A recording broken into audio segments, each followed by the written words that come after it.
Okay, in last class, what we studied about the different types of payment methods in the international business. International marketing में जो हम basically use करते हैं different kind of payment transactions, and कौन से तरीके हैं, जैसे bill of exchange हो गया, documentary collection हो गया, letter of credit हो गया. There are various kind of facilities, right? But today we are going to complete what are the types of foreign exchange transaction. Types of foreign exchange transaction मैंने आप लोगों को करवाया था कि बेसिकली कितने टाइप्स ऑफ फॉरेन ट्रांजेक्शन होते हैं, 5 तरीके के. एक होता है स्पॉट ट्रांजेक्शन, एक होता है फॉरवर्ड ट्रांजेक्शन, एक होता है फ्यूचर ट्रांजेक्शन, और एक होता है आपका स्वैप ट्रांजेक्शन, और एक होता है आपका option transaction. So there are 5 type of transactions. तो in spot transaction what we studied, spot transaction का मतलब क्या होता है, जहां पर जो ट्रांजेक्शन हो रहा है बायर और सेलर के बीच में, किसका, बेसिकली डिफरेंट करेंसीज को यहाँ हम सेटल कर रहे हैं 2 दिनों के अंदर में. यानी स्पॉट ट्रांजेक्शन जो है वो बहुत ही क्विक जो है सेटलमेंट करता है किसका, करेंसी का.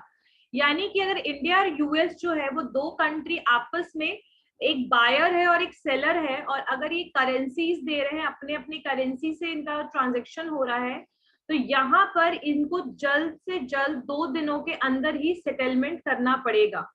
ठीक है, और इवन 2 डेज के अंडर में ही इनको करेंसी सेटलमेंट करना है. तो इसको हम कहते हैं स्पॉट मार्केट, यानी at the time they are facilitating the settlement of currencies. Second था फॉरवर्ड ट्रांजेक्शन. फॉरवर्ड ट्रांजेक्शन क्या होता है, जहां पर बायर और सेलर जो है वो एंटर होता है किसमें, अग्रीमेंट में. ठीक है, of sale and purchase of currency after 90 days of the deal. यानी जब उनका डील हो रहा है, मान लो कि एग्जांपल के लिए 25 मई 2021 को उनका डील हो रहा है, तो उनका जो बेसिकली 25 सितंबर 2021 पे वो क्या करेंगे, वो इसको सेटल करेंगे, यानी डील होने के 3 महीने के बाद. ठीक है, अब फॉरवर्ड ट्रांजेक्शन जो है वो फ्यूचर ट्रांजेक्शन है. आप लोगों ने इसमें लिखा था लास्ट क्लास में, सब लोगों ने इसके ऊपर लिखा था फॉरवर्ड तक मैम. हाँ, फॉरवर्ड तक लिख लिया था ना. ओके, ठीक है. यहाँ मतलब जो करेंसी की सेटलमेंट होगी, ठीक है, सेल एंड परचेज ऑफ जो करेंसी जो हो रहा है यहाँ पर, सेटलमेंट जो होगा वो 90 दिन डील होने के बाद होगा. और इसमें जो आपका अमाउंट होगा सेटलमेंट का, वो फिक्स्ड एक्सचेंज रेट होगा, यानी फिक्स्ड एक्सचेंज रेट से हम करेंसी क्या करेंगे, सेटल करेंगे. ठीक है, कोई भी फ्लेक्सिबल एक्सचेंज रेट को हम लोग यूज नहीं करेंगे. We will use the fixed exchange rate whatever is mentioned on the agreement and deal. ठीक है, नेक्स्ट आपका है, नेक्स्ट है future transaction. Future transaction forward transaction की ही तरह है. ठीक है, यहाँ पर भी डील जो है उसमें कॉन्ट्रैक्ट की तरह ही होगा, contract in the same manner. जो फॉरवर्ड आपका ट्रांजेक्शन हो रहा था जिसमें कॉन्ट्रैक्ट अग्रीमेंट बन रहा था, वैसे ही यहाँ पर भी कॉन्ट्रैक्ट ही बनाया जाएगा और कॉन्ट्रैक्ट के साथ ही डील किया जाएगा. ठीक है, लेकिन ट्रांजेक्शन जो है वो फ्यूचर कॉन्ट्रैक्ट से थोड़ा सा डिफरेंट है. फ्यूचर कॉन्ट्रैक्ट फॉरवर्ड कॉन्ट्रैक्ट से कुछ मैटर में लेकर के क्या है, डिफरेंट है. क्लियर हो गई बात. तो फ्यूचर ट्रांजेक्शन जो है वो बिल्कुल फॉरवर्ड ट्रांजेक्शन की तरह है. डील यहाँ भी होता है, कॉन्ट्रैक्ट यहाँ भी बनता है, फ्यूचर पेमेंट की बात होती है, लेकिन कुछ मैटर को लेकर के बेसिकली फॉरवर्ड कॉन्ट्रैक्ट और फ्यूचर कॉन्ट्रैक्ट में डिफरेंस है. जो फॉरवर्ड कॉन्ट्रैक्ट है उसको कस्टमाइज किया जा सकता है ऑन द क्लाइंट्स रिक्वेस्ट. यानी कि अगर आपके फॉर एग्जाम्पल अगर मैं यूएसए हूँ और एक इंडिया है, हम दोनों कंट्री हैं, ठीक है, और उसमें अगर कोई पर्सन क्लाइंट जो है, अगर दूसरे कंट्री का कोई क्लाइंट है, तो वो अगर रिक्वेस्ट करेगा तो चेंजेस पॉसिबल है किसमें, फॉरवर्ड कॉन्ट्रैक्ट में. यानी फॉरवर्ड कॉन्ट्रैक्ट को कस्टमाइज किया जा सकता है, यानी बदला जा सकता है, चेंज किया जा सकता है क्लाइंट्स के रिक्वेस्ट पर. लेकिन फ्यूचर कॉन्ट्रैक्ट्स जो होते हैं वो स्टैंडर्डाइज्ड होते हैं, जैसे उनके फीचर्स, डेट, साइज, सब कुछ कॉन्ट्रैक्ट का स्टैंडर्डाइज्ड होगा. यानी कि जो जैसा था वो वैसा ही रहेगा, कोई चेंजेस नहीं आ सकते हैं. तो कहीं ना कहीं फ्यूचर जो कॉन्ट्रैक्ट है that is more strict as comparison to the forward transaction. In forward transaction there is a chances to change something, but in future that is rigid, right? तो ये पहला डिफरेंस तो ये हो गया कि कस्टमाइजेशन की अवेलेबिलिटी। ठीक है, जो फ्यूचर कॉन्ट्रैक्ट्स हैं वो trade that can be only traded on organized exchanges। ठीक है, वो सिर्फ ऑर्गेनाइज्ड एक्सचेंजेस के साथ ही बेसिकली ट्रेड करेगा, लेकिन जो फॉरवर्ड कॉन्ट्रैक्ट है वो ट्रेड करेगा कहीं पर भी क्लाइंट के कन्वीनियंस के हिसाब से। यानी कि यहाँ पर ऑर्गेनाइज्ड एक्सचेंजेस के साथ ही फ्यूचर कॉन्ट्रैक्ट जो है वो डील करेगा, और जो आपका दूसरा है फॉरवर्ड कॉन्ट्रैक्ट जो है वो कहीं पर भी क्लाइंट के साथ कन्वीनियंस के हिसाब से डील कर सकता है। ठीक है, तुम लोग पॉइंट लिख रहे हो कि नहीं लिख रहे हो? फ्यूचर कॉन्ट्रैक्ट से लिख लीजिए, फ्यूचर ट्रांजैक्शन से, कि the future transactions are also forward transaction. Last class में हम लोग फॉरवर्ड ट्रांजैक्शन तक लिख चुके थे, आज फ्यूचर ट्रांजैक्शन लिखेंगे। Future transactions are also forward transaction, future transaction is also forward transaction and deals with the contract in the same manner as that of normal forward transactions.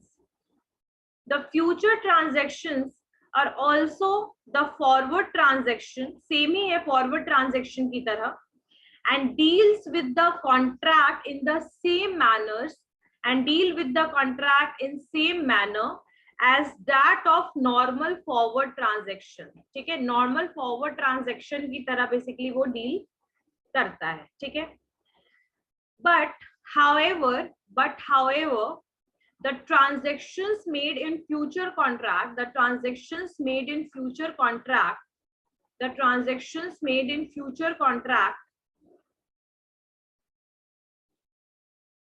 differ from the transaction made in the forward contract on the following ground। ठीक है, लेकिन future और forward transaction में difference है कुछ, और वो क्या क्या है?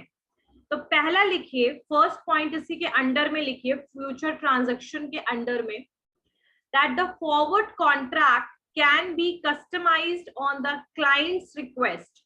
The forward contracts can be customized on the client's request, while the forward contract can be customized on the client's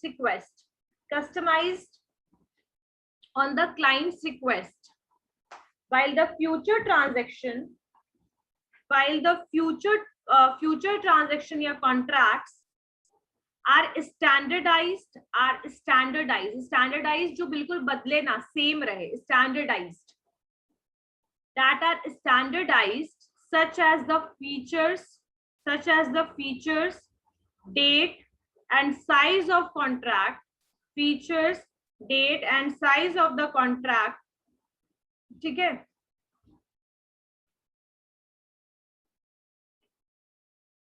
and the size of the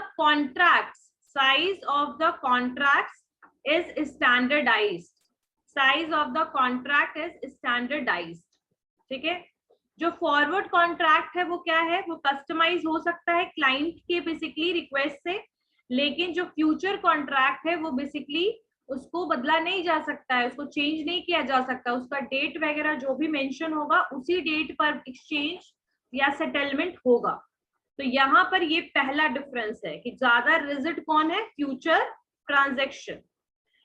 next लिखिए, future contracts can be traded on the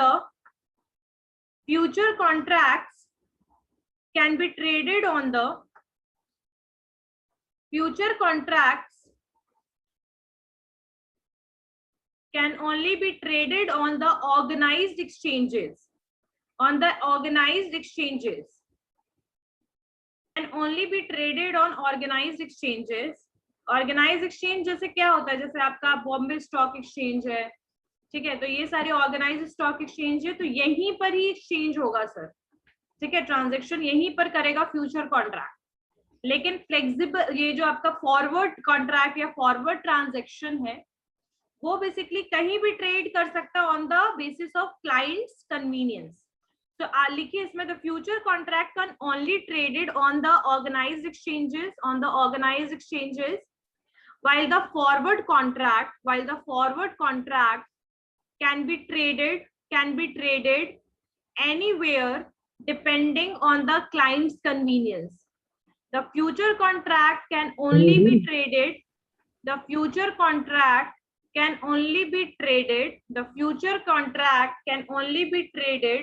on the organized exchanges, while the forward contract, जो forward contract है, can be traded anywhere, कहीं भी, anywhere depending on the client's convenience, यानी client के convenience के हिसाब से वो कहीं भी ट्रेड कर लेगा. लेकिन जो फ्यूचर कॉन्ट्रैक्ट है या फ्यूचर ट्रांजैक्शन है वो सिर्फ ऑर्गेनाइज्ड एक्सचेंजेस से ही ट्रेड करेगा. और ऑर्गेनाइज्ड एक्सचेंज हमारे इंडिया में कौन कौन सा है, सुना है ना सब लोगों ने? बॉम्बे स्टॉक एक्सचेंज वगैरह सब लोगों ने सुना है ना ये सब चीजें. तो ये वहीं से सिर्फ ऑर्गेनाइज्ड वे से ही ये क्या करेंगे, अपना ट्रेडिंग का काम करेंगे. आगे लिखिए, नो मार्जिन, थर्ड पॉइंट है, no margin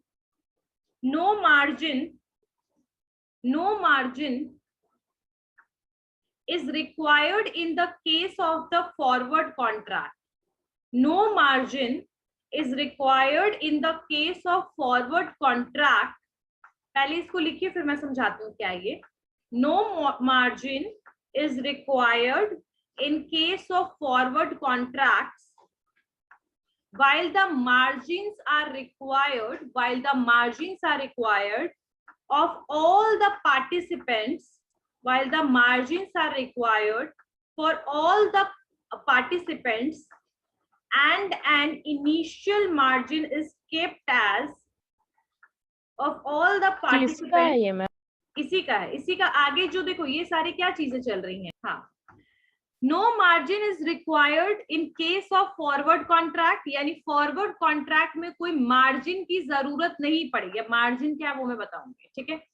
while the margins are required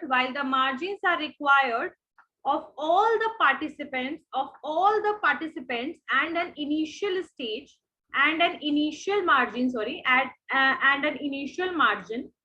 is kept as collateral so as to establish the future position. Initial margin के बाद मैम क्या, इनिशियल मार्जिन के बाद, हाँ, initial margin is kept as collateral. Initial margin is kept as collateral so as to establish the future position. ठीक है. यानी कि जो मार्जिन होगा ट्रांजैक्शन में, जो आप एक्स्ट्रा पैसा या मार्जिन रखिएगा वो आप फ्यूचर, फॉरवर्ड में आपका नहीं होगा, लेकिन फ्यूचर ट्रांजैक्शन में कुछ एक्स्ट्रा मार्जिन रखा जा सकता है. बायर और सेलर कुछ एक्स्ट्रा, जो सेलर होगा वो कुछ मार्जिन रखेगा. क्यों रखेगा? ताकि बाद में फ्यूचर में वो एज ए कोलेट्रल जो है वो एज ए कोलेट्रल यूज कर सके.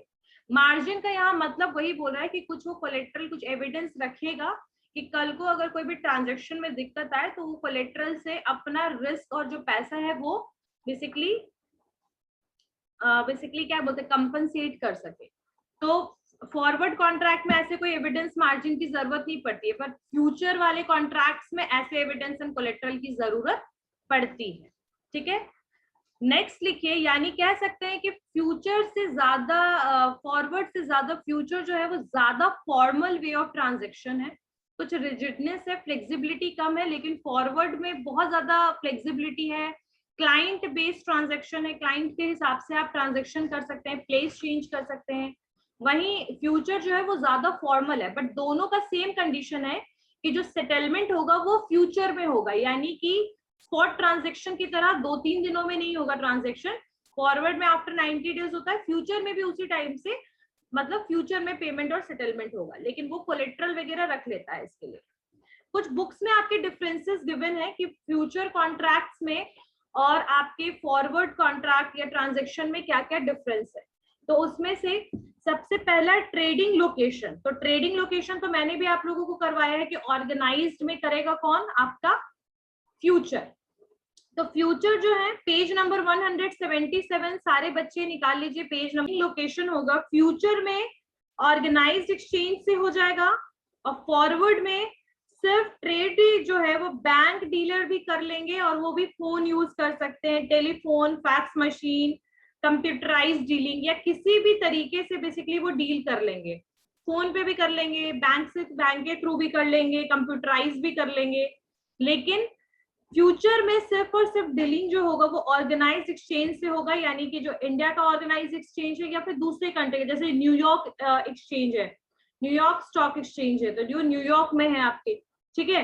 तो लाइक इस तरीके से जो भी ऑर्गेनाइज्ड एक्सचेंजेस होगा उसके साथ फ्यूचर वाला फ्यूचर ट्रांजेक्शन काम करेगा। अगर कॉन्ट्रैक्चुअल साइज की बात किया जाए तो फ्यूचर जो है वो स्टैंडर्डाइज्ड कॉन्ट्रैक्चुअल होगा, जो स्टैंडर्डाइज्ड वे में बनेगा, ठीक है। और फॉरवर्ड जो होगा वो टेलर मेड होगा। टेलर मेड का मतलब क्या है, यानी कि कस्टमाइज किया जा सकता है। टेलर मेड और कस्टमाइज दोनों का मतलब सेम है। क्लियर है? Yes ma'am. ठीक है, tailor made and customise both are same. Okay, और सब लोग एक पॉइंट लिख लीजिए, what is the meaning of underlying asset. यहाँ पर अंडरलाइंग एसेट है तो बुक में ही लिख लीजिए सारे बच्चे पॉइंट्स। लिखिए अंडरलाइंग एसेट क्या होता है।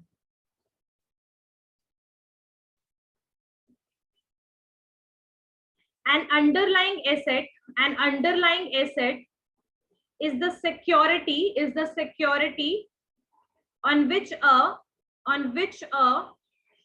derivative contract is based upon. Derivative contract is based upon. An underlying asset क्या होता है, लिखिए, मैं समझाती हूँ फिर से आपको एक बार। An underlying asset is the security on which a derivative contract is based upon. Derivative contract is based upon. The price of the derivative may be directly correlated or inversely correlated, directly correlated or inversely correlated to the price of underlying asset, to the price of underlying asset, ठीक है। The price of derivative may be directly correlated or inversely correlated, directly correlated या inversely correlated to the price of underlying asset. An underlying asset can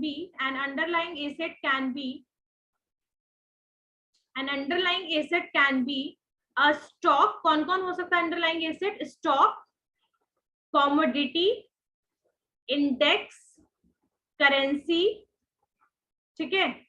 ये सारे आपके stock, commodity वगैरह जो भी चीजें आएंगी सारे अंडरलाइंग एसेट में आएगा। यानी कि फ्यूचर में जो अंडरलाइंग एसेट का मतलब क्या होता है, एक तरीके का एसेट है जो सिक्योरिटी की तरह कोई भी कॉन्ट्रैक्ट यूज करते हैं, ठीक है। जैसे फ्यूचर कॉन्ट्रैक्ट में अंडरलाइंग एसेट को यूज किया जाता है, यानी स्टॉक्स को यूज किया जाता है, फिर आपके इंडेक्स को यूज किया जाता है, आपकी कॉमोडिटी करेंसी को यूज किया जाता है, ठीक है, as a putting it as a collateral और एविडेंस, जो मैंने आप लोग को एविडेंस वाला पॉइंट बताया, ठीक है। यहाँ पर टेक्निकल वर्ड में था, वो सिंपल वर्ड में मैंने पढ़ाया आप लोगों को। यहाँ पर वही चीज बोला जाए कि standardised amount of underlying asset रखा जाएगा। फॉरवर्ड में क्या है कि टेलर मेड, पार्टिसिपेंट के हिसाब से आप टेलर मेड कॉन्ट्रैक्ट रख सकते हैं, ठीक है। सेटलमेंट की अगर बात की जाए फ्यूचर की, तो यहाँ पर डेली सेटलमेंट और मार्किंग टू मार्केट जो done by future clearing house, यहाँ पर क्लियरिंग हाउस की हेल्प ली जाएगी। क्लियरिंग हाउस आपके कौन होते हैं? बैंक्स होते हैं, जो आपके बिल ऑफ एक्सचेंज वगैरह, डिमांड ड्राफ्ट वगैरह आपके क्लियर करते हैं। तो क्लियरिंग हाउस वगैरह जो है वो सबसे ये फ्यूचर वाले सेटलमेंट करा सकते हैं। फॉरवर्ड वाले में जो है वो पार्टिसिपेंट जो होंगे बाइज खरीदेंगे या बेचेंगे कॉन्ट्रैक्चुअल अमाउंट में, ठीक है, और बैंक के पास जाएंगे जब कोई मैच्योरिटी डेट होगा। फ्यूचर वाला भी फ्यूचर में होगा, ठीक है, लेकिन यहाँ पर आपके बुक के हिसाब से इन्होंने डेली सेटलमेंट लिखा है, लेकिन ऐसे फ्यूचर वाले भी आगे कुछ दिनों के बाद एक डेट मेंशन होता है, उसमें होता है। लेकिन फ्यूचर में ये बोला जा रहा है कि अगर उनको डेली सेटलमेंट कराना है तो वो क्लियरिंग हाउस का हेल्प ले सकते हैं। क्लियरिंग हाउस यानी बैंक जो bill of exchange, demand draft वगैरह क्लियर करता है, किसके लिए? बायर्स एंड सेलर्स की जो भी आपके डिमांड ड्राफ्ट, पैसे, बिल ऑफ एक्सचेंज जो भी होंगे उसको क्लियर करता है, तो उनके पास जा सकते हैं। लेकिन फॉरवर्ड वाले जो है उनके जो पार्टिसिपेंट्स हैं, पार्टिसिपेंट यानी बायर एंड सेलर जो है, वो कॉन्ट्रैक्चुअल अमाउंट के हिसाब से बैंक में मैच्योरिटी डेट पर ही जाएंगे, ठीक है, मैच्योरिटी डेट पर जाकर अपना फॉरवर्ड करेंगे कॉन्ट्रैक्चुअल प्राइस, जो भी प्राइस होगा वो उस हिसाब से पे कर देंगे। मैच्योरिटी डेट आ जाएगा बिल ऑफ एक्सचेंज का, जो बायर होगा वो पैसा दे देगा बैंक को कि भाई आप पे कर दीजिए। एक्सपायरेशन डेट की बात की जाए तो फ्यूचर जो है वो स्टैंडर्डाइज डिलीवरी डेट उसमें मेंशन होता है। फॉरवर्ड वाले में आप टेलर मेड यानी अपना जो एक्सपायर जो बोलते हैं ना, एक्सपायरेशन डेट का मतलब वो कितने साल तक के लिए आपका वो है, एक minute just wait, expiration date है वो बिल्कुल स्टैंडर्डाइज्ड और मेंशन होगा। एक्सपायरेशन डेट जो होगा वो मेंशन होगा, किसमें मेंशन होगा एक्सपायरेशन डेट? आपके फ्यूचर कॉन्ट्रैक्ट में प्रॉपरली बिल्कुल स्टैंडर्डाइज डेट, जैसे 25 मान लीजिए कि 25 जून है तो 25 जून ही रहेगा, ठीक है। लेकिन इन द केस फॉरवर्ड वाले में वो जो ट्रांजैक्शन डेट है यानी एक्सपायरेशन डेट है, सॉरी एक्सपायरेशन डेट है, वो चेंज भी किया जा सकता है फॉरवर्ड वाले में, ठीक है। आगे डिलीवरी की बात करें तो फ्यूचर वाले में जो डिलीवरी है अंडरलाइंग एसेट और मतलब यूजुअली जो है यहाँ पर, ठीक है, यहाँ पर फ्यूचर वाले में जो है ट्रांजैक्शन जो भी होगा वो एग्जिट मार्केट के हिसाब से होगा। फॉरवर्ड में डिलीवरी जो होगा वो अंडरलाइंग एसेट के हिसाब से होगा। और यहाँ पर और भी 2-4 पॉइंट है। फ्यूचर में जैसे प्रैक्टिकली कोई भी मैंडेटरी मार्जिन रिक्वायरमेंट नहीं होता है, डेली होता है। एक बार आप लोग इसको एक बार रीड आउट कर लीजिएगा, कोई दिक्कत हो तो बताइए। What is the meaning of swap transaction?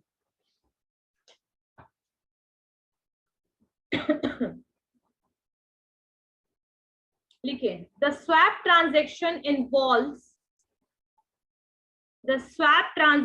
Involve simultaneous मतलब एक साथ दो चीज जो चल रहे हो, दो activity. The swap transaction involves a simultaneous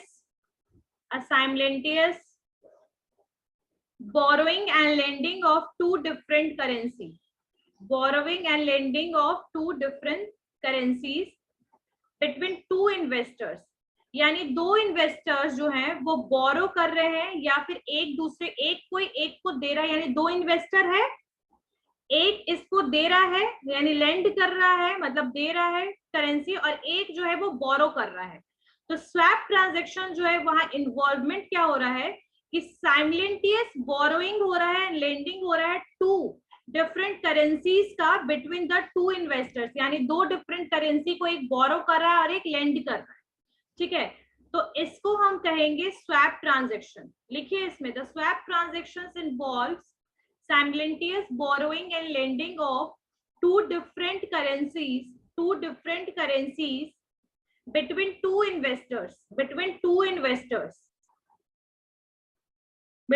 investors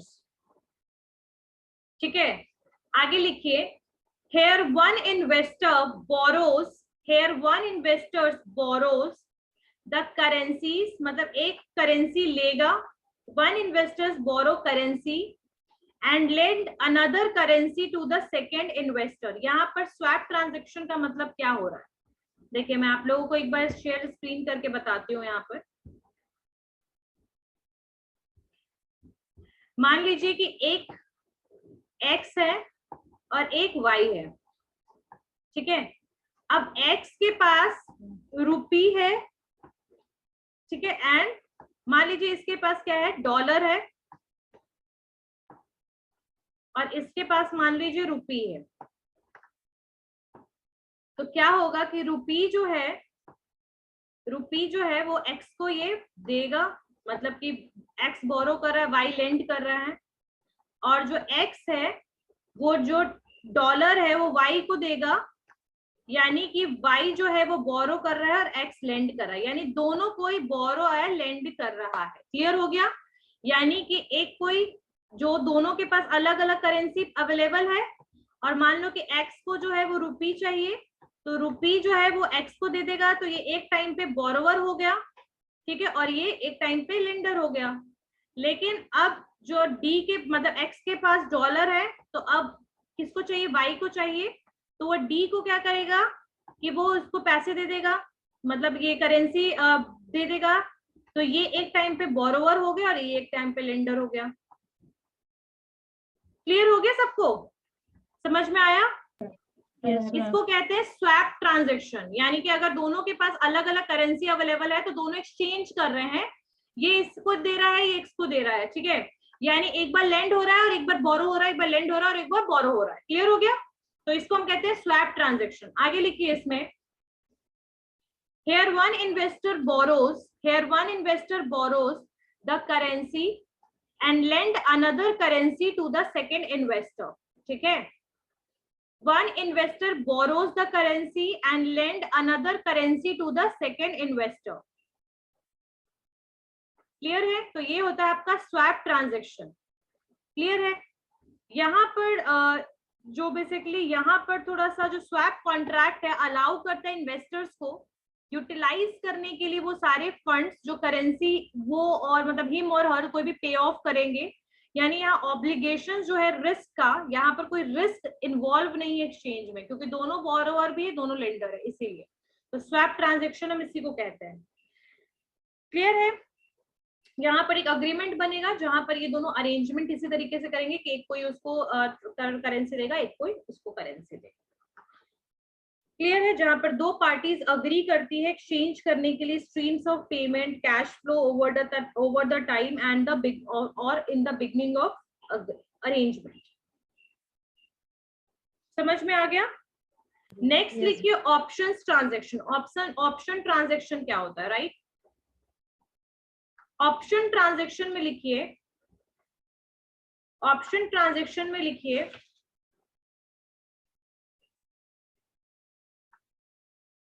the foreign exchange options gives an investor the right, लिखिए, the foreign exchange option gives an investor the right but not the obligation to exchange the currency, but not the obligation to exchange the currency in one denomination to another. The foreign exchange option gives an investor the right but not the obligation to exchange the currency in one denomination to another at an agreed exchange rate,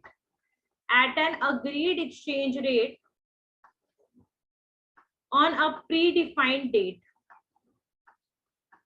The foreign exchange option gives an investors the right but not the obligation to exchange the currency in one denomination to another at an agreed exchange rate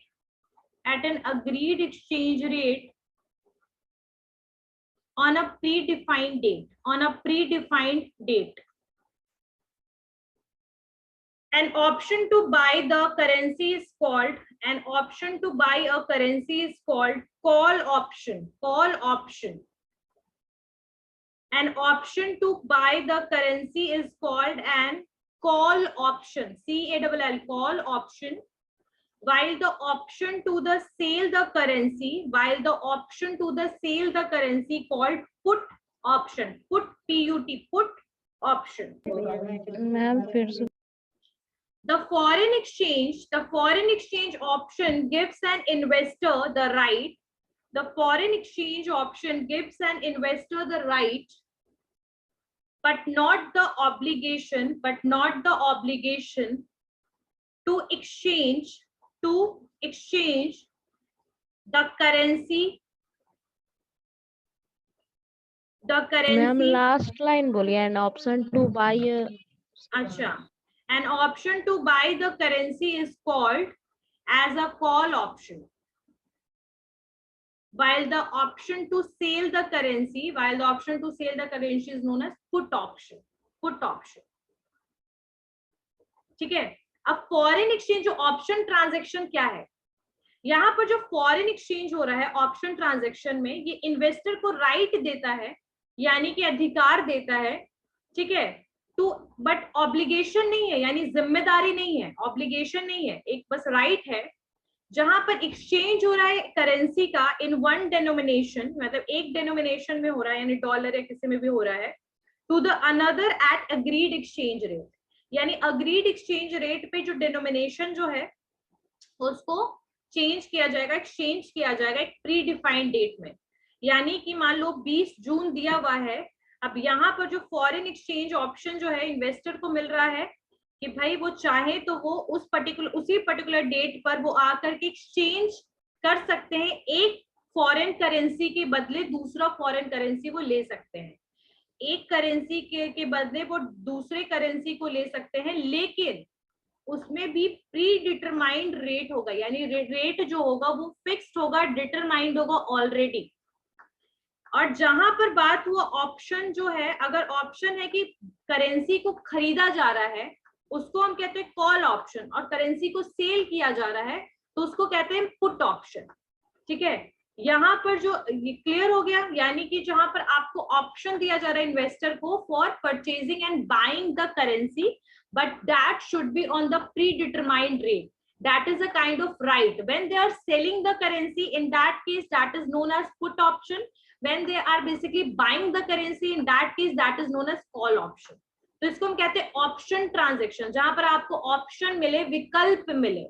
ठीक है, तो ये सारे type of transaction जो है लगभग खत्म हो गया है. ठीक है, और ऑप्शन ट्रांजेक्शन जो है, एक बार मैं आप लोगों को फिर से किताब FEMA foreign exchange market FEMA foreign exchange management act. ठीक है, फेरा था फॉरेन एक्सचेंज रेगुलेशन एक्ट, जिसको 1973 में लाया गया था.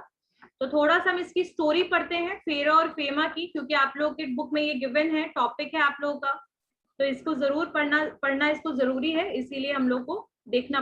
ठीक है, फेमा जो है बेसिकली इसको 1999 में लाया गया, FEMA foreign exchange management act. ठीक है, 1999, आज भी अगर कभी कोई डेट आता तो 1999 लिखेगा. ये पार्लियामेंट के एक्ट के द्वारा आया, मतलब पार्लियामेंट के द्वारा आया ये, और इसको लाया गया था 29 दिसंबर 1999. और ये जो नया एक्ट था, ये बिल्कुल फ्रेमवर्क, इसका जो फ्रेमवर्क का काम था वो किसने किया था, वर्ल्ड ट्रेड ऑर्गेनाइजेशन ने. और ये एक तरीके का इसकी वजह से, मतलब इसके लिए it also paved the way, मतलब इसने एक तरीका एक वे बनाया, किस चीज के लिए, prevention of money laundering act 2002 में आया, और ये 2005 से लागू हुआ. तो इसको पढ़ने की जरूरत नहीं है, मनी लॉन्ड्रिंग एक्ट वगैरह को, लेकिन फेमा क्या है ये जानना जरूरी है. फेमा जो है it is a set of regulation, ये एक रेगुलेशन, सेट ऑफ रेगुलेशन जो है, और ये एम्पावर करता है किसको, रिजर्व बैंक ऑफ इंडिया को पास करता फॉर पासिंग द रेगुलेशंस. यानी कि एक तरीके से फेमा जो है that is controlled by RBI, reserve bank of India. ठीक है, और गवर्नमेंट ऑफ इंडिया जो है वो फेमा से रिलेटेड अगर कुछ भी उसको चेंजेस या कोई भी कुछ भी रूल पास करना होता है तो गवर्नमेंट ऑफ इंडिया भी कर सकती है, क्योंकि RBI is ultimately under the GOI. Which act did FEMA replace, किसकी वजह से, मतलब फेमा जब आया तो उसने किस चीज को रिप्लेस किया. बेसिकली फेमा से पहले फेरा था हमारे इंडिया में, फॉरेन एक्सचेंज रेगुलेशन एक्ट, और ये आया था 1973 में. तो 1973 वाला ये जो एक्ट था, फेरा एक्ट, इसको बेसिकली रिप्लेस कर दिया किसने, फेमा ने. मतलब it was replaced by FEMA, sorry हाँ, फेरा इज रिप्लेस्ड बाय फेमा. याद रखिएगा, फेरा एंड फेमा, फेरा इज रिप्लेस्ड बाय फेमा. अभी रिसेंट में फेमा चलता है हमारे यहाँ. अब अगर थोड़ा बहुत बात की जाए कि फेरा क्या था और ये कब पास हुआ, तो फेरा जो था वही, ये इसको 1973 में बेसिकली पास किया गया था बिल, और ये 1 जनवरी 1974 से लागू हो गया. कौन लागू हो गया, फेरा, फेरा की बात हो रही है. और फेरा जो था that was pass to regulate the financial transaction के लिए था, फॉरेन एक्सचेंज और सिक्योरिटीज को लेकर के फेरा को लाया गया था इंडिया में. ठीक है, फेरा को रिप्लेस क्यों किया गया, what is the reason behind it, क्यों फेरा को रिप्लेस किया फेमा ने? बिकॉज फेरा जो था वो पोस्ट लिबरलाइजेशन जो पॉलिसीज आया था, पोस्ट लिबरलाइजेशन पॉलिसीज यानी कि जो इकोनॉमिक पॉलिसीज रिफॉर्म आया था, यानी एलपीजी जो आया था 1991 में, उससे वो कंप्लाई नहीं कर रहा था, यानी उसके साथ सुटेबल नहीं था कौन, फेरा। इसीलिए हमें कोई नई एक्ट की जरूरत थी, इसीलिए फेमा को लाया गया। ठीक है, तो ये कुछ इसके टॉपिक्स, मतलब मैंने बस ऐसे आपको बताया। What is the main changes brought in FEMA compare to FEMA, FEMA compare to FERA, मतलब फेरा के हिसाब से फेमा में क्या क्या चेंजेस आए। ठीक है, तो फिर जो मेन चेंजेस ये थे कि यहाँ पर सारे क्रिमिनल जो ऑफेंस थे उनको सिविल ऑफेंस बना दिया गया। It made all the criminal offence. Criminal offence और सिविल ऑफेंस में क्या डिफरेंस होता है? क्रिमिनल ऑफेंस का मतलब होता है कि जहां पर आपके लिए स्ट्रिक्ट एक्शन लिया जा सके, जहां पर जैसे इम्प्रिजनमेंट की तरह आपको, मतलब वहां पर जेल हो सकता है अगर कोई भी ऐसी कंसिक्वेंसेज आए। और सिविल जो ऑफेंस होता है, इसका मतलब जो होता है कि आपने जो गलती की है उसके लिए आप कंपनसेशन दीजिएगा, लेकिन आपको जेल नहीं भेजा जा सकता। ठीक है, आपके लिए एक्शन लिया जाएगा, but the action is not to send you to the imprisonment और समथिंग। तो यहाँ पर जितने भी क्रिमिनल ऑफेंस थे फेरा में, जितने भी क्रिमिनल ऑफेंस थे उन सबको सिविल ऑफेंस बना दिया गया। और मतलब बेसिकली मतलब कुछ और बहुत सारे डिफरेंस है, वो हम नेक्स्ट क्लास में पूरा कंप्लीट अच्छे से पढ़ेंगे। लिखने का भी काम करना है, आज तो मैं सिर्फ वर्बली बता दे रही हूँ। ठीक है, तो बेसिकली फेमा का क्या काम था, फेमा क्या करता है? फेमा भी फेरा की तरह सेम वही है, उसका भी काम कि वो फाइनेंशियल ट्रांजैक्शंस देखता है, सिक्योरिटीज से डील करता है, लेकिन किसके साथ? फॉरेन एक्सचेंज के साथ डील करता है। सब कुछ फॉरेन एक्सचेंज से रिलेटेड, यानी कि फॉरेन एक्सचेंज से रिलेटेड वाली सारी चीजें वो करता है। इंडियन यहाँ पर इंडिया में पर्टिकुलरली आपस में स्टेट में जो एक्सचेंजेस हो रहे हैं उनसे नहीं, फॉरेन एक्सचेंज से रिलेटेड। ठीक है, और ये उसमें और भी कुछ चीजें हैं, जैसे आरबीआई का क्या फंक्शन है फेमा को लेकर के। ठीक है, फेमा अभी क्या कर रहा है करेंटली, क्या क्या चेंजेस आए हैं, फेरा और फेमा का एक कंपैरेटिव एनालिसिस, ये सब हम नेक्स्ट क्लास में कंप्लीट कर लेंगे। ठीक है, और फेमा फेरा के बाद आई गेस एक बार देखेंगे तो प्रैक्टिकल क्वेश्चंस भी कर लेंगे। ठीक है।